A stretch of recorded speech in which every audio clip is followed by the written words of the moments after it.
Dahil sa amang naglahong parang bula, apelyido ng kanyang ina ang ginagamit ni Bernadette.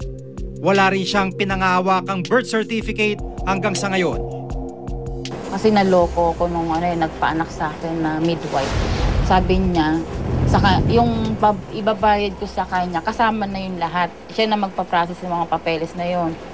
Pagdating doon, kailangan na niya mag-enroll ng grade 1. Na-aprobahan pa yun. Pero nung nag-ano na siya hanggang grade 4, grade 5, kailangan na ng mga NSO. Kumuha ko ng NSO. Tapos sabi niya, hindi daw nakaano sa NSO. Sabi ko, bakit? Doon ko lang na yung papel pala na pinapipirmahan sa akin, parang peke. Peke pala siya. Hindi pa pala siya nakaano sa City Hall. Sa kabila ng maagang pagbubuntis, magtatapos na ng high school si Bernadette sa susunod na taon. Pero masaklap, hindi na raw siya makakatuntong ng kolehiyo dahil na rin sa kanyang maselang kalagayan.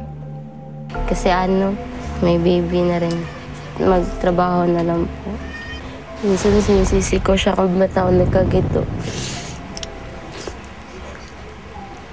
Kasi yung walang gumabay sa akin yung paglaki ko, walang gumabay na ama. Kung ba't ako umaga na buntis. Siguro kung nandyan siya, hindi mangyayari po yun. Para solusyonan ang isyu ng pagkakakilanlan, ipinasa sa Senado noong 2004 ang Republic Act 9255. Sa bisa nito, maaari nang gamitin ng isang illegitimate child ang apelyido ng kanyang ama. Dapat yung ama kailangang i-acknowledge yung kanyang pagiging illegitimate child sa pamamagitan ng isang public document o kaya private handwritten document. Doon pa lang pwede na niyang gamitin ang apelyido ng ama. Hindi katulad dati. Ang problema, sa kabila ng pagkakaroon ng batas, marami naman daw ang katulad na mag-inang Elsa at Bernadette na hindi nakakaalam nito. Dahil yun nga yung sinasabi natin na alam kaya ng mamamayan, alam kaya ng tao na may ganung batas na dapat sila ay magbigay ng sustento. Siguro tingnan natin yung awareness raising na magmumula doon sa national level, will trickle it down to the community level. Kasi yun yung mahirap Ang dami nating batas sa Pilipinas. Ang hindi natin alam, hindi yun alam ng komunidad. Na kung saan sila yung direct na may tinatamaan, may epekto doon sa batas na yun. Bukod sa usapin ng sustento at paggamit ng apelyido, isa pang problemang kinakaharap ng illegitimate children ang pagtanggap ng mana mula sa kanilang namayapang ama. Ganito ang sinapit ni Romeo, 17 taong gulang. Hindi raw kasal ang kanyang mga magulang. At pagkapanganak raw sa kanya ay iniwan sila nito at nagpakasal sa iba. Pero nang pumanaw ang ama, ang ikalawa niyang pamilya ang tanging nakatanggap ng mana. Mahirap po sa araw-araw na sa buhay. Wala ko kami ng pera pang gasto sa pagkain. Yung makukuha ko sanang SS na inaano ni mama pinabayaan na namin dahil sa mga kamag-anak namin na naghahabol. Dahil sa kakulangan ng pambayad sa abogado, hindi na sila nakapaghabol sa anumang benepisyo.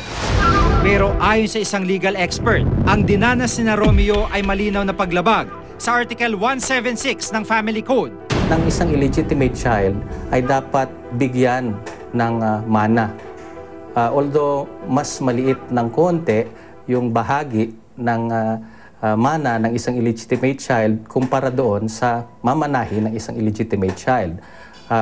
Kung saan nasa sa batas natin na ang mamanahin ng isang illegitimate child ay kalahati lamang ng mamanahin ng isang legitimate child.